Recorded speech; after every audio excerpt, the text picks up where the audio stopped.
Welcome to Ours of LRMania Reviews, and today I'm here to review Smackdown Live, which is the October 10th edition. The show takes place in Grand Rapids, Michigan, and this is the fallout from Hell in a Cell. So obviously at Hell in a Cell, if you don't know what happened, Shane McMahon and Kevin Owens in the main event of the Hell in a Cell. Crazy match. Loved the match. I really, really enjoyed it. It started off really boring, actually. Then once they got out of the cage, it was crazy. They had a match on top of the cell. Basically, they took several bumps, which were all cringeworthy because I'm afraid one of the pallets is going to break and both these guys are going to die. And then, of course, Kevin Owens does a big jump or a big fall from the side of the cell. And then Shane does his WrestleMania spot again, but then Sami Zayn pulls Kevin Owens off at the announcer table. Shane crashes and KO wins. So that's what happened. Fallout, we'll see what happens with Kevin Owens and Sami Zayn. Unfortunately, there's also going to be stuff with Mahal. I just don't want to see Jinder Mahal anymore. I don't know. That stuff annoys me. Show opens up with the New Day, the Usos. They're glowing with their tag team champion victory. Then the Usos come out, or the New Day comes out, and they interrupt. They start going back and forth. They're about to shake the Usos' hands, and then they get interrupted by the Hype Bros. Then out come American Alpha. Then comes out. Anyway, then after they come out, Fandango and Tyler Breeze came out, which pissed me off, so I guess that means the Fashion Files are over. Ascension comes out, and then Daniel Bryan says, he's obviously in a bad mood. What happened at Hell in a Cell. He kicks New Day and Usos out, and then he makes a fatal four-way match with the other tag team guys, and American Alpha gets the win. They didn't really care much for the match. Didn't pay much attention to it, but it took a while. After that, we go. They show Dasha, and she's outside the locker room with Kevin Owens and Sami Zayn. So I guess they have a locker room now. So it's Kevin Owens and Sami Zayn. Then they go to Natalya backstage, and Lana comes there, and so is Tamina, and they both start arguing. Carmella comes out, and then they all start talking shit about Charlotte. Charlotte appears, her and Natalya get into a fight. Charlotte punches Natalya in the face, and then the other three, Tamina goes after Charlotte, and then out of nowhere, Becky Lynch and Naomi come out, and it just becomes a 3-on-3 or 3-on-4 brawl. So that was okay. They show Renee Young and Baron Corbin in the back. I don't want to see Corbin at all. He is so fucking terrible. It's him and AJ Styles for the U.S. title. I do not want to watch that. I think Corbin is the worst fucking wrestler in the company. He's such a fucking bum.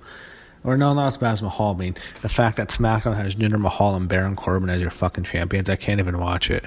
I am miserable. I hate SmackDown right now, except for Kevin Owens and Sami Zayn. You have fucking AJ Styles or Shinsuke Nakamura jobbing to Jinder Mahal and AJ Styles jobbing to Baron Corbin. That's who you fucking push on this goddamn show, Vince. Fuck off. Carmella stole much money in the bank, and she's wearing that pink bathing suit in the ring now. She has a match with Becky Lynch. Match is very, very short. Becky gets the win. Not much else to say. No direction really for Becky, and Carmella's going to cash in and win the title because of her luck, even though she has no talent. She's fucking horrible. So we'll have Jinder Mahal, Baron Corbin, and Carmella as your fucking champions on the show. Fucking SmackDown is shit. There's a reason for it. Okay. Finally, the thing we've all been waiting for. Kevin Owens comes out. He talks about Sami Zayn being his guardian angel. Sami Zayn comes out. And Sami Zayn is officially a heel. So what he says is Sami Zayn had basically an epiphany after Kevin Owens powerbombed him on the apron a couple weeks ago. He's pissed off. He realized Shane McMahon lied to him when he came to SmackDown. He promised him this was the land of opportunity. And, he kept going on and on about how he's never gone. Well, he's basically saying he didn't get much opportunities. His career's been mediocre, which that's God, has that ever been an understatement? It's been fucking a bust since he came up from NXT. And, he says Kevin Owens doesn't care what people think. He doesn't care about the fans. He's all about himself, but he's been more successful as the U.S. champion, the Universal champion, the IC champion. And he says that he could sleep with a clear conscience, and he also blames Shane McMahon for brushing him off a few weeks ago. And what happens is, at the end, he says Kevin Owens is his brother, and he wanted to save Kevin Owens from Shane was trying to end his career, so he saved KO by pulling him off. And Kevin Owens kept saying before that, we're never going to see Shane McMahon again. And I'm thinking to myself, does that mean Shane's done? That could mean. I mean, I brought that up. He came back in Detroit a year and a half ago. A year and a half later, he has a Hell in a Cell match. A second Hell in a Cell match in which he does a giant dive. Is this the end of Shane McMahon? It'd be a fitting end, actually, when you think about it. We'll see. Anyway, at the end, they say they're best friends and they keep raising each other's arms. So I guess they're going to be a tag team. You know, Kevin Owens thanks Sami Zayn. Sami Zayn introduces Kevin Owens. KO does the same. They do that back and forth. And they hug. So, yeah, they're a tag team again. That'd be cool. I'd like to see them feud with New Day or Usos. That'd be awesome. So, yeah, that's definitely cool to see those two as a heel tag team. Up next, Rusev teams up with Aiden English against Nakamura and Randy Orton. They've killed Nakamura. Nakamura is dead already, in my opinion. They've done such a terrible job. The fact that they've dropped him out to the worst champion of all time that we have ever seen is a fucking disgrace. Jinder Mahal is the worst wrestler in WWE history to have ever been champion. He is a fucking bum. I don't even want to talk about it anymore. Orton and Nakamura get the win. Then they show Renee Young in the back with AJ Styles. Don't care about that at all, sorry. I love AJ, but I don't want to see anything with Corbin. This show's been shit. I think Smackdown has absolutely sucked. I think Smackdown sucks right now. This show's been awful.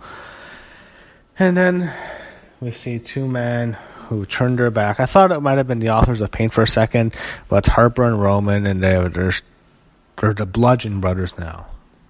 So they have frickin' gladiator gimmick or some shit. My God, what a fucking disaster it's been for Luke Harper. Such a waste. Bobby Roode's in the ring, and he's talking about his match. He's cutting a terrible promo. I'm sorry, Bobby Roode is fucking horrible as a babyface. He is terrible as a babyface. He can't talk for shit. Ziggler came out, and they were going back and forth. This segment was fucking horrible. Bobby Roode is horrible as a babyface. Turn him heel. He is completely miscast. The glorious thing's going to be over. It's because he's a heel, and they know the glorious thing will get over. It is what it is, but he is terrible as a heel, or as a babyface. He cannot be a face. He is a heel. Ziggler, when I see him on my TV, I just wish he'd retire and leave this company. I was hoping Roode would make Ziggler have to put his career on the line. Okay, AJ Styles and Baron Corbin. Listen.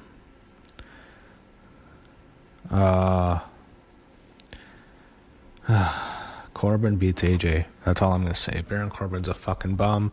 Him and Jinder are the worst wrestlers in the fucking company that are champs. I think the two worst guys on SmackDown. Fuck you, Vince. Fuck you and your big guys. Pushing jacked up guys, pushing tall guys, pushing guys just because they're on steroids or just because they're tall. When you have guys like AJ Styles and you have guys like Nakamura, the jobbing outs, and Jinder Mahal and Baron Corbin, and people want to be excited about wrestling. They asked Corbin to comment and say something about his win. Man, I wish John Cena was still on SmackDown so he can fucking bury him again. Man, why did John Cena have to fucking leave? God damn it, John. Please bury this motherfucker. I became a huge John Cena fan right when he buried Baron Corbin. I marked out for that. Thank you, Cena. But SmackDown sucked tonight, and I did not like the show at all.